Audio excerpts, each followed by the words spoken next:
যেই বাবা মা সারাটা জীবন নিজে খেয়ে না খেয়ে সন্তানকে লালন পালন করে, শেষ বয়সে সেই বাপ মাকে দেখার কেউ থাকে না। নিজে যখন হাঁটতে পারতো না, বাবা ওর হাত ধরে হাঁটায়। বাবা যখন হাঁটতে পারে না, বাবার হাতে একটা লাঠি ধরায় দেয়, ও হাত ধরে হাঁটাতে পারে না। সন্তান হিসেবে আমরা এখন অপদার্থ, নোংরা প্রজন্ম, বুদ্ধি প্রতিবন্ধী টিকটক প্রজন্ম। না জানে বাপের সম্মান, না জানে মায়ের সম্মান, না জানে বাপ কি জিনিস, না জানে মা কি জিনিস। যাদের বাবা মা নাই তারা জানে বাবা মা কি জিনিস। আমাদের মধ্যে যাদের বাপ মা মারা গেছে তারা জানে বাপ মা কি জিনিস, যাদের বেঁচে আছে এরা জানে না। নবী সাল্লাল্লাহু আলাইহি ওয়াসাল্লাম বলেছেন, ওই ব্যক্তির জন্য ধ্বংস যে ব্যক্তি পিতা মাতাকে পেয়েছে তাদের খেদমত করে জান্নাত লাভ করতে পারে নাই।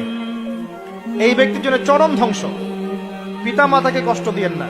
মায়ের প্রসব বেদনার একটা সেকেন্ডের ঋণ আপনি শোধ করতে পারবেন না।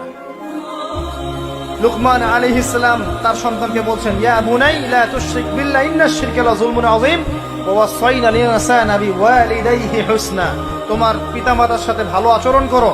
হামালাতহু উম্মুহু ওয়াহনান আলা ওয়াহন। তোমার মা তোমাকে কষ্টের পর কষ্ট লালন করে সহ্য করে এই যে প্রসব করেছে। ওয়া ফিসালুহু ফি আমাইন, 2 বছর দুধ পান করিয়েছে। এই ঋণ শোধ করতে পারবে কেউ?